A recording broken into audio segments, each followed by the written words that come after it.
ছবিপুর নামে এক ছোট্ট সুন্দর রাজ্য ছিল। সেই রাজ্যের রাজা ছিল টোনারাজ। রাজার ছিল অনেক বড় রাজপ্রাসাদ। সেখানে ছিল অনেক অনেক মন্ত্রী, সৈন্য, কাজের লোক, সোনা দানা, হিরে জহরত, আরও কত কিছু। নানা রকমের খাবার ছিল। সেই রাজ্যের নাম যেমন ছিল ছবিপুর, দেখতেও কিন্তু এটা ছবির মতো সুন্দর ছিল। অনেক অনেক পাখি গান করত, ফুল ফুটত, মৃদু বাতাস বইত। রাজ্যে সুখের কোনো শেষ ছিল না। সেই রাজ্যের রাজার নাম ছিল টোনারাজ। টোনারাজের ছিল ৩ রাজকন্যা। তারা দেখতে খুবই সুন্দর।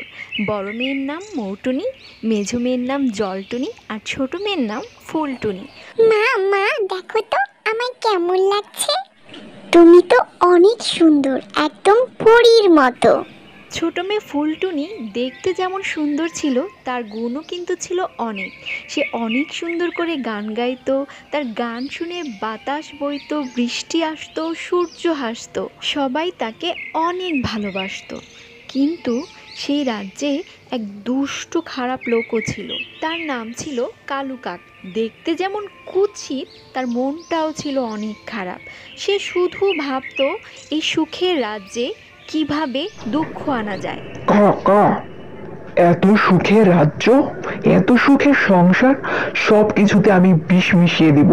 আমার এগুলো দেখে আর ভালো লাগছে না।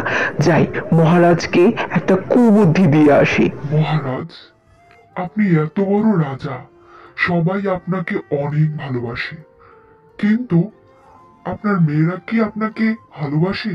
আপনি কি দেখেছেন কোন মেয়ে আপনাকে কত ভালোবাসে? আপনার কিন্তু এটা পরীক্ষা করা উচিত। আমার 3 মেয়েই আমাকে সমান ভালোবাসে। তারপরও বলছি মহারাজ, একটু যাচাই করা ভালো। তুমি যখন বলছো, তবে যাচাই করে দেখা যাক। এই কথা সেই কাজ। টোনারাজ ৩ মেয়েকে ডেকে বলল, শোনো আমার মামুনিরা, তোমরা আমাকে কেমন ভালোবাসো একটু বলো তো। বাবা বাবা, আমি আপনাকে মধুর মতো ভালোবাসি, আমি আপনাকে চিনির মতো ভালোবাসি। বাহ বাহ, আমি খুব খুশি হয়েছি। ফুলটুনি মা, তুমি আমাকে বলো তো, তুমি আমাকে কেমন ভালোবাসো? উম, আমি আমি আপনাকে লবণীর মতো ভালোবাসি। কি বললে মা? তুমি আমাকে লবণের মতো ভালোবাসো? দেখেছেন মহারাজ, আমি বললাম না আপনার 3 মেয়ে আপনাকে সমান ভালোবাসে না? লবণের মতো। ছি ছি ছি ছি ছি ছি ছি। এটা খেতে কেমন বাজে বাজে, ছি। আপনার ছোট মেয়ে তো আপনাকে একটুও ভালোবাসে না। মহারাজ, যে মেয়ে আপনাকে একটুও ভালোবাসে না, ছি ছি ছি ছি ছি ছি ছি, তাকে এই রাজ্যে রাখা উচিত হবে না। কালু কাকের কথা শুনে টোনারাজ আরও রেগে গেলেন। কে কে কোথায় আছো? ফুলটুনিকে এখনই বন্দি করো আর নিয়ে যাও গভীর জঙ্গলে। এই রাজ্যে ওর কোনো জায়গা নেই। বাবা বাবা, আমার ভুল হয়েছে, আমি আর কখনো এই কথা বলবো না। আমার ভুল হয়েছে, আমাকে মাফ করে দিন। আমি আপনাদের সবাইকে অনেক ভালোবাসি, আমাকে বন্দি করবেন না, আমাকে এখান থেকে বের করে দিবেন না। বাবা বাবা, ও ছোট, ওকে মাফ করে দিন, ওকে বের করে দিবেন না এখান থেকে, ওকে আমরা অনেক ভালোবাসি। না, যে মেয়ে আমাকে লবণের মতো ভালোবাসে, তাকে এই রাজ্যে রাখা যাবে না। ওকে দূর জঙ্গলে বনবাসে দেয়া হবে। ওকে এখনই বন্দি করো আর নিয়ে যাও দূর জঙ্গলে, যেখান থেকে আর কখনো ও ফিরে আসতে পারবে না। ফুলটুনিকে বন্দি করা হলো, নিয়ে যাওয়া হলো দূর জঙ্গলে।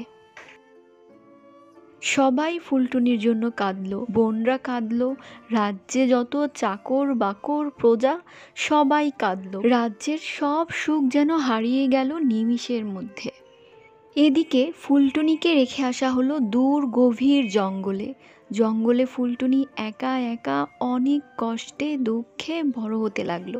ছোট্ট একটা কুঁড়ের ঘর তৈরি করে সেখানেই ফুলটুনি থাকতে শুরু করলো।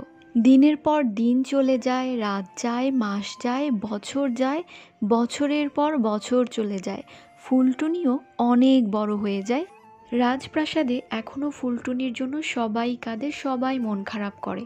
আর টোনারাজও নিজের ভুল বুঝতে পারে। সেই জন্য টোনারাজ নিজেই ফুলটুনিকে খুঁজতে জঙ্গলে বের হয়। মহারাজ, ফুলটুনিকে তো অনেক খুঁজলেন, কিন্তু তাকে তো আর খুঁজে পেলেন না। অনেক বছর হয়ে গিয়েছে আমরা এই জঙ্গলে আছি। হ্যাঁ মন্ত্রী, আমরা অনেক বছর ধরে জঙ্গলে ফুলটুনিকে খুঁজছি, কিন্তু খুঁজে পাচ্ছি না। তোমার যদি কষ্ট হয় তাহলে তুমি রাজ্যে ফিরে যাও। আমি ফুলটুনিকে খুঁজে বের করে তারপরই রাজ্যে ফিরব। না মহারাজ, আমি আপনাকে একা রেখে এই জঙ্গলে যাব না। আচ্ছা, আমার অনেক ক্লান্ত লাগছে। দেখো তো ওই দূরে একটা কুঁড়ে ঘর রয়েছে, ওখানে কোনো পানি বা খাবার পাওয়া যায় কিনা। ঠিক আছে মহারাজ, আমি পানি অথবা খাবার আছে কিনা একটু দেখি। চলো, আমিও তোমার সাথে যাই। কেউ কি ঘরে আছেন? কেউ কি ঘরে আছেন? আমরা খুব ক্লান্ত পথিক, আমাদেরকে একটু পানি দেয়া যায়?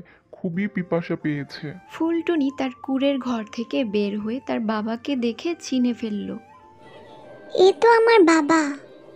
মা, একটু পানি দেয়া যায়? আমরা বড়ই ক্লান্ত। হ্যাঁ, অবশ্যই। আপনারা দাঁড়ান, আমি আপনাদের জন্য কিছু খাবার আর পানি নিয়ে আসছি। এরপর টুনি তার বাবা আর মন্ত্রীর জন্য কিছু খাবার রান্না করে নিয়ে আসলো, সাথে পানি নিয়ে আসলো। কিন্তু এই খাবারে কোনো লবণ দিল না। তুমি এত খাবার আমাদের জন্য নিয়ে এসছো, তোমাকে অনেক ধন্যবাদ। ছি ছি, এ কেমন খাবার? এই খাবারের তো কোনো স্বাদই নেই। লবণ দাওনি তুমি? তুমি কি মা লবণ খাও না? লবণ ছাড়া খাবারগুলোকে অনেক বেশি পানসে লাগছে। আমি এগুলো খেতে পারবো না। লবণ ছাড়া কেন খাবার খেতে পারবেন না? আমি যখন বাবা আপনাকে বলেছিলাম যে আমি আপনাকে লবণের মতো ভালোবাসি, তখন তো আপনি আমাকে দূর দূর করে আপনার প্রাসাদ থেকে বের করে দিয়েছেন। কি বললে? তুমি আমার ফুলটুনি? আমি তোমাকে কত খুঁজেছি, জঙ্গলে জঙ্গলে বনে সব জায়গায় খুঁজেছি, কত বছর খুঁজেছি। আমার ভুল হয়েছে মা, তুমি এখন আমার সাথে চলো। আমি আমার ভুল বুঝতে পেরেছি, আমার খুব ভুল হয়েছে। আমি তোমাকে অনেক ভালোবাসতাম, কিন্তু আমি অনেক বেশি রাগ করায় তোমাকে দূর দূর করে তাড়িয়ে দিয়েছি। তারপর আমি অনেক দুঃখ পেয়েছি। তুমি এখন আমাদের সাথে চলো, আমি তোমাকেই খুঁজতেই জঙ্গলে এসেছি। ফুলটুনি বাবার এ কথা শুনে খুব খুশি হলো। তারপর বাবা আর মন্ত্রীর সাথে ফুলটুনি রাজ্যে ফিরে গেল। সেই সাথে রাজ্যে আবার সুখ শান্তি হাসি খুশি ফিরে এলো। এই যে শোনো, আমি তো রাজ্যে ফিরে এসেছি, আর তোমাদের কি করতে হবে বলো তো? এখনই সাবস্ক্রাইব করতে হবে, লাইক দিতে হবে, শেয়ার করতে হবে সব বন্ধুদের সাথে। আবার আরেকটা নতুন গল্প নিয়ে খুব শীঘ্রই চলে আসছি। ওকে।